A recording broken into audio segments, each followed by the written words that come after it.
नमस्कार दोस्तों, स्वागत है आप सभी का हमारे चैनल एसडीएम ऑनलाइन क्लासेज में। जैसे कि आप सभी को पता होना चाहिए कि यह जो है क्लास 12 हिंदी का 7वां क्लास है, जिसमें हम क्या कर रहे हैं तो चैप्टर वाइज आप लोग का ऑब्जेक्टिव करा रहे हैं। और यह 7वां क्लास अर्थात कि 7वां चैप्टर है, जिसका नाम क्या है, ओ सदा निरा। ओ सदा निरा चैप्टर के आज हम लोग कंप्लीट ऑब्जेक्टिव करने वाले हैं। इससे पहले हमने 6 चैप्टरों का कंप्लीट ऑब्जेक्टिव करा दिया है। अगर आपने उसको नहीं किया है तो इस वीडियो के डिस्क्रिप्शन में उसका लिंक दे देंगे, या फिर इसी चैनल की प्लेलिस्ट में जाकर आप चैप्टर वाइज ऑब्जेक्टिव को जरूर कर लीजिएगा। तो चलिए बिना देरी किए, बिना समय गवाए हम लोग क्लास को शुरू करते हैं। क्लास शुरू करने से पहले एक बार माँ सरस्वती की आशीर्वाद ले लेते हैं। तो प्रेम से बोलिए माँ सरस्वती की जय। चलिए अपने क्लास की ओर बढ़ते हैं। पहला प्रश्न क्या कर रहा है कि ओ सदा निरा चैप्टर के लेखक कौन है। जो आपका 7वां चैप्टर है ओ सदा निरा, इसके लेखक कौन है। ऑप्शन ए दिया है जगदीश चंद्र माथुर, ऑप्शन बी दिया है लक्ष्मी नारायण लाल, ऑप्शन सी दिया है लक्ष्मी नारायण मिश्र और ऑप्शन डी दिया है जय शंकर प्रसाद। तो ओ सदा निरा पाठ के लेखक कौन है। तो ओ सदा निरा पाठ के लेखक कौन है, जगदीश चंद्र माथुर। कौन है, जगदीश चंद्र माथुर। तो यहाँ पे क्या हो जाएगा, ऑप्शन यहाँ पर ए सही हो जाएगा। आगे क्लास करने से पहले आप लोगों से छोटी सी रिक्वेस्ट है कि वीडियो को अपने दोस्तों भाई बहनें जो भी आपके रिश्तेदार है जो भी है उनके पास शेयर कर दीजिए। अपने व्हाट्सएप ग्रुप जो भी ग्रुप है उसमें शेयर कर दीजिए, ठीक है। चलिए अपने अगले प्रश्न की ओर बढ़ते हैं, अगले सवाल की ओर बढ़ते हैं। अगला प्रश्न क्या कर रहा है, ध्यान दीजिएगा। प्रश्न है कि ओ सदा निराश शीर्षक पाठ किस विद्या के अंतर्गत आता है। ठीक है, इसकी विद्या क्या है, या निबंध है, कहानी है, कविता है या फिर नाटक है।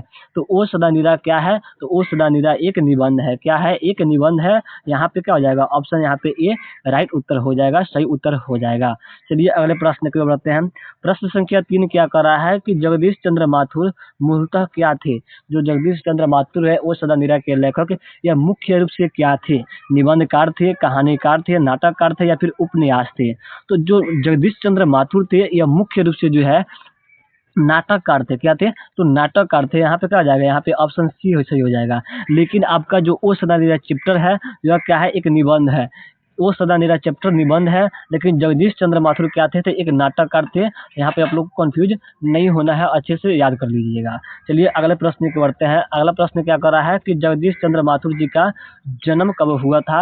ऑप्शन ए में दिया है 16 जुलाई 1917, जो कि आपका पहला ही ऑप्शन सही हो जाएगा। 16 जुलाई 1917 को ही क्या हुआ था, तो जगदीश चंद्र माथुर जी का जन्म हुआ था। आप सभी को पता होना चाहिए कि हम जो यहाँ पे कंप्लीट ऑब्जेक्टिव कराते हैं, मतलब कि जो भी आपका ऑब्जेक्टिव बन चुका है अब तक, जो भी आपका ऑब्जेक्टिव जो आगे बन सकता है, या फिर जो भी आपका ऑब्जेक्टिव पूछा हुआ है आपके बोर्ड एग्जाम में जो नहीं पूछा है, सभी के सभी ऑब्जेक्टिव जो है क्लास में कराए जाते हैं। तो एक बार आप लोग क्या कर दीजिए, तो लाइक कर दीजिए। इतना मेहनत हो रहा है आप लोग के लिए, तो वीडियो को लाइक जरूर कीजिएगा। और हाँ, अपने दोस्तों के पास जरूर शेयर कर लीजिए। और चैनल पर नया है तो चैनल को जरूर सब्सक्राइब कर लीजिए। आप लोग आगे चल के भूल जाते हैं, तो सब्सक्राइब जरूर कर लीजिएगा। चलिए अगले प्रश्न की बढ़ते हैं। प्रश्न संख्या 5 क्या कर रहा है कि निम्नलिखित में से कौन सी उपाधि माथुर जी को मिली थी। ठीक है, माथुर जी को किसी और नाम से भी जाना जाता है, उपाधि इनको मिली थी। वह उपाधि क्या थी, ऑप्शन ए में दिया है कि विद्या प्रशिक्षणा, या फिर ऑप्शन बी में दिया है विद्या वारिधि, ऑप्शन सी में दिया है विद्या कामनी, ऑप्शन डी में दिया है इनमें से कोई नहीं। तो माथुर जी को जो अलग से जो उपाधि दी गई थी वह क्या थी, वह ध्यान दीजिएगा, वह थी विद्या वारिधि। क्या थी, तो विद्या वारिधि थी। यहाँ पे क्या हो जाएगा, यहाँ पे ऑप्शन यहाँ पे बी सही हो जाएगा। वारिधि का मतलब क्या होता है, वारिधि का मतलब होता है समुद्र। क्या होता है, समुद्र होता है। ठीक है, हो सकता है ये भी आपसे प्रश्न पूछ दे, इसीलिए बता दिया है। वारिधि का मतलब क्या होता है, समुद्र होता है। ठीक है, विद्या का समुद्र कहा गया है किनको, तो माथुर जी को। ठीक है, चलिए अगला प्रश्न ध्यान दीजिएगा। 6 नंबर प्रश्न है कि जगदीश चंद्र माथुर का प्रमुख कार्य क्षेत्र क्या है। जगदीश चंद्र माथुर जो है मुख्य रूप से क्या करते थे, तो रंगमंच या फिर नाटक करते थे। क्या, रंगमंच या फिर नाटक करते थे। तो यहाँ एक क्या हो जाएगा, ऑप्शन यहाँ पे ए सही हो जाएगा। संस्कृति पर ज्यादा ध्यान देते थे। ठीक है, अपनी भारतीय संस्कृति पर, कल्चर पर ज्यादा ध्यान देते थे। कौन, तो जगदीश चंद्र माथुर जी। चलिए अगले प्रश्न की ओर बढ़ते हैं। प्रश्न संख्या 7 क्या कर रहा है कि जगदीश चंद्र माथुर का निधन कब हुआ था। ठीक है, इनकी मृत्यु जो है कब हो गई थी, 7 नंबर प्रश्न कर रहा है। तो इनकी मृत्यु जो है 1978 में हुई थी। कब हुई थी, 1978 में हुई थी। यहाँ पे ऑप्शन बी क्या होना है, तो राइट उत्तर हो जाएगा, सही उत्तर हो जाएगा। प्रश्न संख्या 8 है, ध्यान दीजिएगा कि ओ सदा नीरा निबंध बिहार के किस क्षेत्र की संस्कृति पर लिखी गई है। ओ सदा नीरा में जो है मुख्य रूप से बिहार के बारे में चर्चा किया गया है। किसके बारे में, बिहार की संस्कृति, बिहार की पहनावा ओहनावा, बिहार के कल्चर के बारे में बताया गया है ओ सदा नीरा चैप्टर में। ठीक है, और बिहार के किस क्षेत्र के बारे में वर्णन किया गया है। ऑप्शन ए में दिया है सारण, ऑप्शन बी में दिया है तिरहुत, ऑप्शन सी में दिया है मिथिला, ऑप्शन डी में दिया है चंपारण।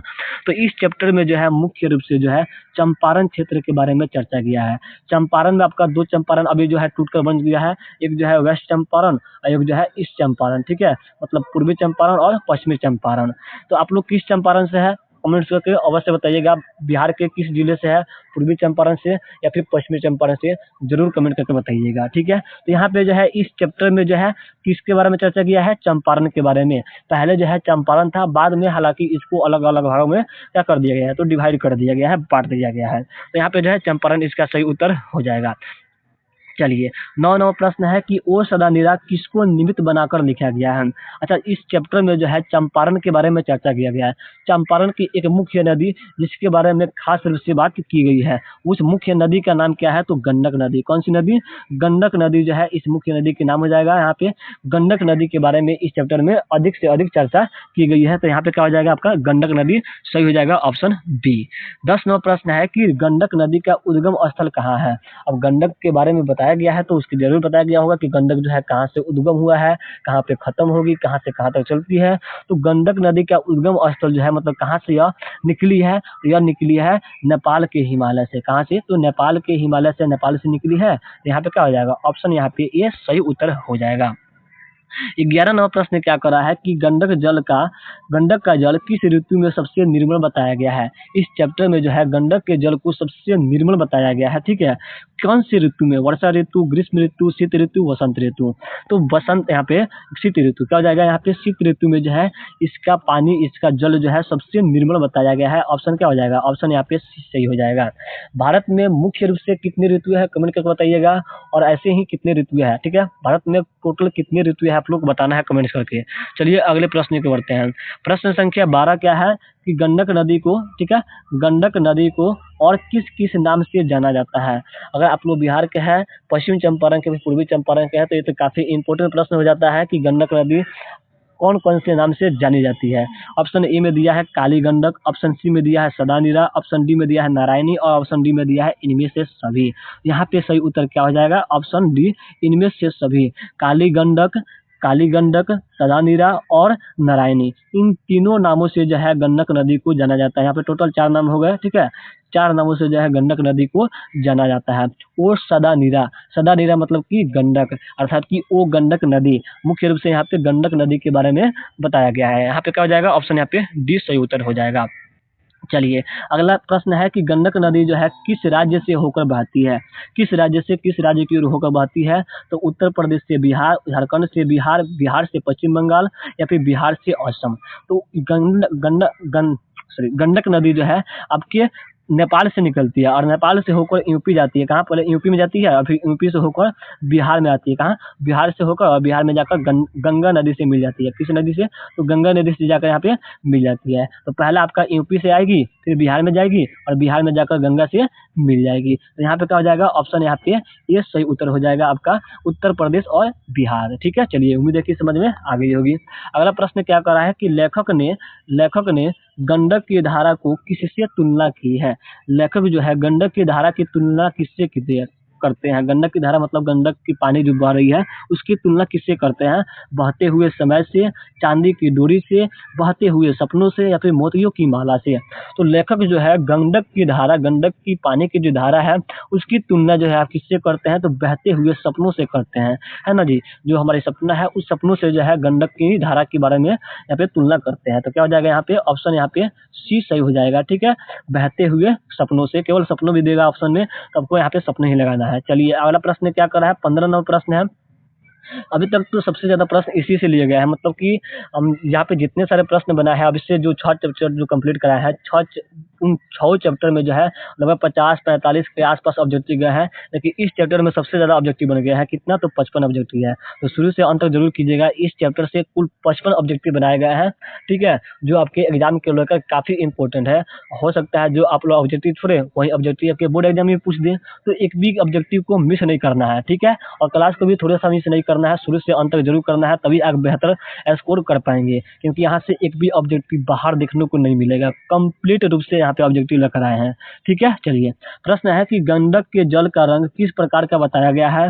गंडक के जल का रंग जो है किस प्रकार के बारे में बताया गया है, उसका रंग कैसा है। पानी का रंग कैसा होता है, पानी का रंग कैसा होता है, तो पानी का कोई रंग नहीं होता है, पानी जो है आपका रंगहीन होता है। क्या होता है, रंगहीन होता है। प्रकाश के परिवर्तन के कारण जो है आपका पानी जो है क्या दिखाई देता है, तो नीला दिखाई देता है। तो यहाँ पे क्या हो जाएगा, ऑप्शन यहाँ पे बी सही हो जाएगा, नीला कलर का बताया गया। किस कलर का, नीला कलर का। पानी का रंग कैसा होता है, तो रंगहीन होता है। पानी का स्वाद कैसा होता है, तो स्वादहीन होता है, मतलब उसमें कोई रंग कोई स्वाद नहीं होता है। प्रकाश के परिवर्तन के कारण जो है ना जी, प्रकीर्णन के कारण जो है क्या दिखाई देता है, तो लाल सॉरी नीला दिखाई देता है। ठीक है, प्रकाश के प्रकीर्णन परिवर्तन जो भी है। चलिए अगले प्रश्न की बढ़ते हैं। प्रश्न संख्या क्या कर रहा है, 16 नंबर की, लेखक के अनुसार गंडक के किनारे का वातावरण कैसा था। ठीक है, चैप्टर में जो है गंडक के किनारे बसे हुए शहरों का या फिर वहाँ पे जो भी घास फूस है उसके बारे में चर्चा किया गया है। तो कैसा है वहाँ पे स्वभाव है उसका गंडक का, या फिर गंडक का वातावरण कैसा है, एकदम शांत और हरा भरा बताया गया है, शांत और हरा भरा बताया गया है। यहाँ पे क्या हो जाएगा, यहाँ पे ऑप्शन यहाँ पे बी सही उत्तर हो जाएगा, शांत और हरा भरा। ठीक है, चलिए अगला प्रश्न क्या कर रहा है कि चंपारण क्षेत्र में बाढ़ का मुख्य कारण क्या है। चंपारण में आखिर इतना बाढ़ क्यों आते हैं, चंपारण में ही नहीं बल्कि पूरे बिहार में, है ना जी। पूरा बिहार जो है बाढ़ से त्रस्त है, सबसे ज्यादा एकदम उत्तर बिहार में बाढ़ से और दक्षिण बिहार में सुखाड़ से। ऐसे ही बिहार की दशा भी चल रही है। ठीक है, और कोई इसे ध्यान भी नहीं दे रहा है। चलिए यहाँ पे प्रश्न की बात कर लेते हैं कि प्रश्न क्या कर रहा है कि उत्तर बिहार कल चंपारण में बाढ़ का मुख्य कारण क्या है। तो इसका मुख्य कारण जो है नदियों का अधिकता नहीं है।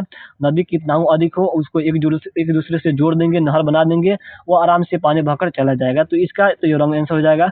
नदियों की तीव्र धारा कितना हो तीव्र हो, अगर एक दूसरे से नदी जुड़ी हुई है, नहरें सही है, तो आराम से पानी बहकर अगर उसका रास्ता है तो आराम से चल जाएगी। यहाँ पे इसका मुख्य कारण हो जाएगा जंगलों की अधिक कटाई।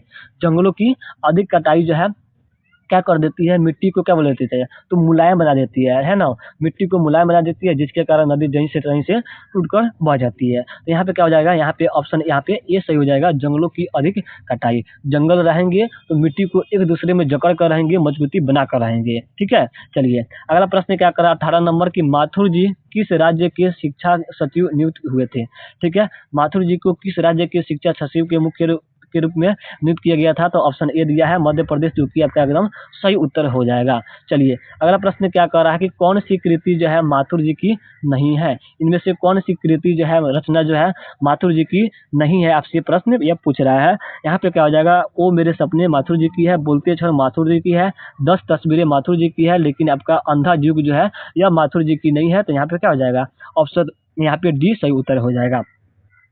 20 नंबर प्रश्न है कि 12वीं शताब्दी के लगभग 300 वर्ष तक किस वंश का शासन था। ठीक है, 12वीं शताब्दी में, कौन से 12वीं शताब्दी में जो है किस वंश का, मतलब 300 वर्षों तक किस वंश का शासन रहा था, 12वीं शताब्दी का बोल रहा है। तो यहाँ पे हो जाएगा आपका मौर्य वंश, चालुक्य वंश, गुप्त वंश। ये तो तीनों के तीनों प्राचीन बोलता है प्राचीन भारत के इतिहास के बारे में बताता है।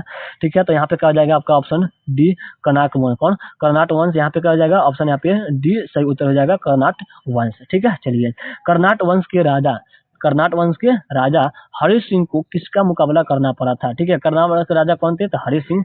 इनका जो है किसका मुकाबला करना पड़ा था, ऑप्शन ए में दिया है गयासुद्दीन तुगलक, जो कि यही आपका ऑप्शन सही हो जाएगा। गयासुद्दीन तुगलक से जो है कर्नाट वंश के राजा हरि सिंह की क्या हुई थी, तो युद्ध हुई थी। यहाँ पे क्या हो जाएगा, ऑप्शन यहाँ पे ये सही उत्तर हो जाएगा। अच्छा, अगला प्रश्न क्या कर रहा है, यह युद्ध जो है कब हुई थी, राजा हरि सिंह देव को गयासुद्दीन तुगलक का सामना कब करना पड़ा था, आपसे अगला प्रश्न पूछ रहा है। तो 22 नंबर प्रश्न का यहाँ पे क्या हो जाएगा, ऑप्शन ए में दिया है 1225, 1250, 1325।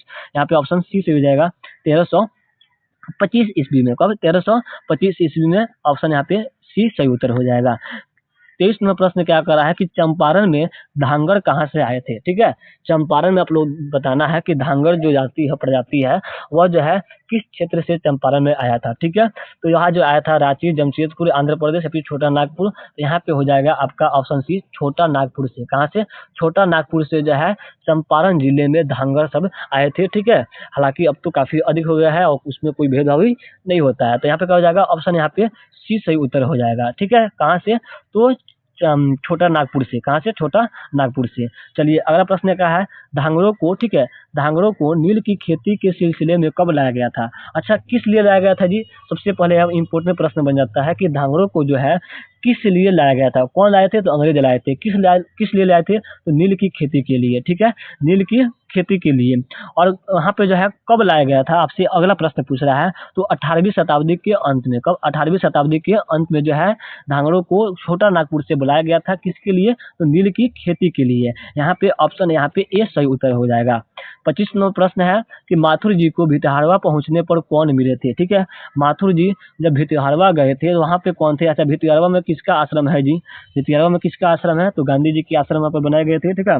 वहाँ पे जो है माथुर जी को कौन मिलते हैं? तो वहाँ पे मिलते हैं पुंडलिक जी। कौन मिलते हैं? तो पुंडलिक जी। ऑप्शन यहाँ पे सी सही उत्तर हो जाएगा। 26 नंबर प्रश्न कौन है कि पुंडलिक जी कौन थे? आखिर इतना इनका चर्चा क्यों था पुंडलिक जी का? तो पुंडलिक जी जो है एक प्रकार के शिक्षक थे जो फ्री में बच्चों की शिक्षा देते थे। क्या? बच्चों को एजुकेशन देते थे, बहुत ही बढ़िया, बहुत ही बेहतर। यहाँ पे क्या हो जाएगा? ऑप्शन यहाँ पे बी सही उत्तर हो जाएगा। चलिए अगला प्रश्न है कि पुंडलिक जी ने निर्भीकता किससे सीखी? है ना जी, अंग्रेजों का क्या था कि बच्चों को या फिर जो भी है उनको शिक्षा देना है, अंग्रेजी शिक्षा देना है। लेकिन पुंडलिक जी जो है अपने कल्चर की शिक्षा देते थे अंग्रेजों से बिना डरे, बिना लड़े नहीं, मतलब बिना डरे, है ना। इनके अंदर जो है निर्भीकता थी, मतलब किसी को डर नहीं था। अपने अपने बल से, ठीक है ना, अपने निर्भीकता के कारण जो है बच्चों के क्या करते थे, तो अपनी संस्कृति के, अपने इतिहास के बारे में पढ़ाते थे। जो अंग्रेज कहते थे वह नहीं मानते थे। इनके पास इतना निडरता कैसे आया? तो वह आया था गांधी जी से। किनसे? तो गांधी जी से आया था, जो कि यहाँ पे क्या हो जाएगा? ऑप्शन यहाँ पे बी सही उत्तर हो जाएगा, ठीक है। चलिए अगला प्रश्न क्या है कि गांधी जी जो है चंपारण में कब आए थे? गांधी जी के जो है चंपारण में लाया गया था। किस लिए? तो नील की खेती के विरोध करने के लिए। उस समय जो है नील की खेती जो है सबसे अधिक जो है किसानों से कराया जाता था, जिसको 3 कटिया प्रणाली बोला जाता था, ठीक है। क्या? तो 3 कटिया प्रणाली बोला जाता था। तो यहाँ पे जो है नील की खेती के विरोध करने के लिए जो है गांधी जी को चंपारण में बुलाया जाता है। कौन बुलाते हैं? आप लोग कमेंट करके बताइएगा। गांधी जी को चंपारण में आने की आग्रह कौन करते हैं? आप लोग को बताना है। और कब आते हैं गांधी जी? तो यहाँ पे आते हैं आपके कब? तो 1917 में अप्रैल में। कब? अप्रैल 1917 में। यहाँ पे क्या हो जाएगा? ऑप्शन यहाँ पे डी सही उत्तर हो जाएगा, ठीक है। चलिए प्रश्न संख्या 29 क्या कर रहा है कि मठ के महंत ने गांधी जी को कहाँ शरण दी थी? मठ के जो महंत होते हैं वह गांधी जी को है शरण दिए थे। कहाँ दिए थे? जामुन के पेड़ के नीचे, अपने मठ में, एक झोपड़ी में, या फिर एक महुए के पेड़ के नीचे। तो यहाँ पे हो जाएगा ऑप्शन डी, एक महुए के पेड़ के नीचे जो है गांधी जी को शरण दिए थे। कौन? तो मठ के महंतों ने। ऑप्शन यहाँ पे डी सही उत्तर हो जाएगा। प्रश्न जो है आपके किताब के अनुसार है, ठीक है। चलिए अगला प्रश्न क्या करा है? प्रश्न संख्या अगला है 30 नंबर कि अंग्रेज ठेकेदारों ने किस चीज की खेती का विस्तार किया था? ठीक है, अंग्रेज जो है मुख्य रूप से किस चीज की खेती करवाते थे? तो नील की खेती, जिसके कारण लेकर क्या हुई थी? तो 1917 में जो है गांधी जी द्वारा विद्रोह भी हुआ था, और विद्रोह क्या हुआ था? तो सफल भी हुआ था। यहाँ पे हो जाएगा ऑप्शन बी, यहाँ पे सही उत्तर हो जाएगा। 3 कठिया प्रथा का संबंध किससे है? अभी हमने बताया है कि नील की खेती जो अंग्रेज कराते थे, जिसको क्या बोला जाता था? तो 3 कठिया प्रणाली, मतलब एक खेत को 4 हिस्से में बांट दीजिए। कितने हिस्से में? 4 हिस्से में। और उसमें से 3 हिस्सा अपने काम के लिए और एक हिस्सा जो है नील की खेती करना है। नील की खेती के लिए इसलिए विद्रोह हुआ था क्योंकि जिस इस स्थान पर नील की खेती हो जाती थी, वहां पे जो है अगले 3-4 साल जो है क्या, तो फसल नहीं हो पाती थी, वो बंजर हो जाती थी जमीनें, ठीक है। और उसके अलावा यहाँ पे खेती करने के बाद नील की, उसका जो है कोई मुनाफा भी नहीं होता था। अंग्रेज जो है खेती कराते थे नील की, और सारे के सारे माल लेकर अपने विदेश में कहीं कहीं बेच देते थे, और किसानों को कुछ देते भी नहीं थे, है ना। तो ऐसी होती थी, इसीलिए यहाँ पे क्या हुआ था? तो आंदोलन हुआ था। चलिए अगला प्रश्न क्या करा है, उतना विस्तार से नहीं बताया है, लेकिन जो भी है उम्मीद है कि समझ में आ गई होगी। अगला प्रश्न है कि पंडई नदी का कहाँ तक जाती थी? ठीक है, पंडई नदी जो है कहाँ तक जाती थी? ऑप्शन ए में दिया है भिकना ठोरी, जो कि आप लोगों का बिल्कुल सही उत्तर हो जाएगा। ऑप्शन ए ही, भिकना ठोरी तक जो है पंडई नदी जाती थी, ठीक है। चलिए अगले प्रश्न की बढ़ते हैं। प्रश्न संख्या यहाँ पे 33 क्या करा, ध्यान दीजिएगा। बराज कहाँ बनाए गए थे? 33 प्रश्न है, बराज जो है कहाँ पर बनाए गए थे? तो यहाँ पे बनाया गया था भैंसा लोटन में। कहाँ पे? भैंसा लोटन में। ऑप्शन क्या हो जाएगा? ऑप्शन यहाँ पे डी सही उत्तर हो जाएगा। 34 नंबर प्रश्न क्या करा है कि गौतम बुद्ध का आविर्भाव कब हुआ था? अच्छा, गौतम बुद्ध का जन्म कब हुआ था? जन्म कहाँ हुआ था? तो नेपाल के तराई वन में, ठीक है, नेपाल के लुम्बिनी वन निकट क्या हुआ था, लुम्बिनी वन में हुआ था, है ना। नेपाल के कपिलवस्तु के लुम्बिनी वन में, ठीक है, नेपाल में हुआ था, है ना। जो है क्या किए थे, तो बौद्ध धर्म की स्थापना करते हैं कौन, बौद्ध धर्म की स्थापना करते हैं कौन, तो गौतम बुद्ध। आज से लगभग 250 वर्ष पहले, ठीक है, 2000 मतलब ढाई हजार वर्ष पहले, ठीक है, 2500 वर्ष पहले। तो यहाँ पे क्या हो जाएगा, ऑप्शन यहाँ पे 20 सही उत्तर हो जाएगा। 2500 वर्ष पहले जो है गौतम बुद्ध का आविर्भाव हुआ था, ठीक है। 540 के आसपास इनका क्या हुआ था, तो जन्म हुआ था, ठीक है। चलिए अगले प्रश्न को बढ़ते हैं। प्रश्न संख्या यहाँ पे 35 है कि तथागत के नाम से कौन जाने जाते हैं। तथागत किसको कहा जाता है, तो गौतम बुद्ध को ही तथागत के नाम से भी जाना जाता है। यहाँ पे क्या हो जाएगा, ऑप्शन यहाँ पे 20 सही हो जाएगा। प्रश्न ऐसे ही बोल सकता है कि गौतम बुद्ध को किस नाम से जाना जाता है, तो तथागत के नाम से जाना जाता है। आगे यहाँ भी प्रश्न है, प्रश्न बनता है कि गौतम बुद्ध के बचपन का नाम क्या था, ठीक है। बचपन का नाम गौतम बुद्ध का क्या था, तो वह था आपका राहुल। क्या नाम था, सॉरी राहुल नहीं, राहुल तो इनके बेटा का नाम था, वह नाम था सिद्धार्थ। क्या नाम था, सिद्धार्थ जो है इनके बचपन का नाम था। आप लोग इसको भी याद रखना, सिद्धार्थ जो है क्या था, तो बचपन का नाम था, और राहुल इनके बेटे का नाम था, ठीक है। चलिए अगले प्रश्न की बढ़ते हैं। प्रश्न संख्या 36 क्या कर रहा है कि आम्रपाली और या फिर अम्रपाली, ठीक है, आम्रपाली या फिर अम्रपाली जो है इनको कहा जाता है। आम्रपाली ने तथागत को क्या सौंपा था, तथागत मतलब कि गौतम बुद्ध, है ना, भगवान बुद्ध को जो है कुछ दिए थे। क्या दिए थी, तो आम्रपाली जो है आम वन दी थी। क्या दी थी, तो आम्र वन दी थी, आम का वन दी थी, जो कि क्या हो जाएगा, ऑप्शन यहाँ पे 20 सही उत्तर हो जाएगा। आम्रपाली कौन थी, तो उस समय भारत के सबसे सुंदर नृत्य करने वाली स्त्री थी, ठीक है। पूरे भारत में सबसे सुंदर जो है नृत्य करने वाली स्त्री थी। तो यहाँ पे क्या हो जाएगा, ऑप्शन यहाँ पे 20 सही उत्तर हो जाएगा, ठीक है। चलिए अगले प्रश्न की बढ़ते हैं। प्रश्न संख्या यहाँ पे 37 है कि आम्रपाली का संबंध जो है किस नगर से था। आम्रपाली का संबंध जो है किस नगर से था, तो वैशाली नगर से। किस नगर से, तो वैशाली नगर से हो जाएगा। यहाँ पे क्या हो जाएगा, यहाँ पे ऑप्शन यहाँ पे ए सही उत्तर हो जाएगा। क्या हो जाएगा, ऑप्शन यहाँ पे ए सही उत्तर हो जाएगा, ठीक है। चलिए अगले प्रश्न की बढ़ते हैं। प्रश्न संख्या क्या कर रहा है, चलिए अगला प्रश्न क्या कर रहा है, ध्यान दीजिएगा। प्रश्न संख्या अगला है, पहले यहाँ पे आम्रपाली के संबंध तो वैशाली नगर हो जाएगा। हाँ, प्रश्न संख्या 38 क्या कर रहा है कि ओ सदानीरा में वर्णित दृश्य मुख्यतः कहाँ का है, तो वैशाली नगर का, ठीक है। ओ सदानीरा में वैशाली नगर के बारे में चर्चा किया गया है, और यहीं से कौन थी, तो आम्रपाली थी। कौन थी, आम्रपाली थी, जो उस समय के सबसे सुंदर क्या थी, तो नृत्यांगना थी, मतलब नृत्य करने वाली स्त्री थी। अगला प्रश्न 39 नंबर, वैशाली का संबंध जो है किस गढ़ राज्य से है, ठीक है। वैशाली जो है किस गढ़ राज्य से, प्राचीन में जो है टोटल जो है कितने गणराज्य थे, तो 16, जिनको क्या कहा गया है, 16 महाजनपद, ठीक है। तो यहाँ पे जो है आपके बताना है कि कौन से गणराज्य का संबंध था वैशाली का, तो वज्जी गणराज्य। कौन सा, वज्जी गणराज्य। यहाँ पे क्या हो जाएगा, ऑप्शन यहाँ पे सी सही उत्तर हो जाएगा। 40वां प्रश्न है कि वैशाली जो है प्राचीन काल में किसके लिए प्रसिद्ध था, ठीक है। वैशाली जो है किसके लिए प्रसिद्ध था, तो अपनी कला और संस्कृति के लिए प्रसिद्ध था सबसे अधिक। ऑप्शन यहाँ पे ए सही उत्तर हो जाएगा। एक और यहाँ पे प्रश्न आप लोग याद कीजिएगा कि वैशाली गणराज्य यहाँ पे पूछा है ना, तो यहाँ पे जो है वज्जी जो है क्या थी, तो वज्जी की राजधानी कौन थी, तो वैशाली ही थी, ठीक है। ऐसे भी पूछ सकता है कि वज्जी की राजधानी कहाँ थी, तो वैशाली थी, ठीक है। चलिए अगला प्रश्न क्या कर रहा है, ध्यान दीजिएगा।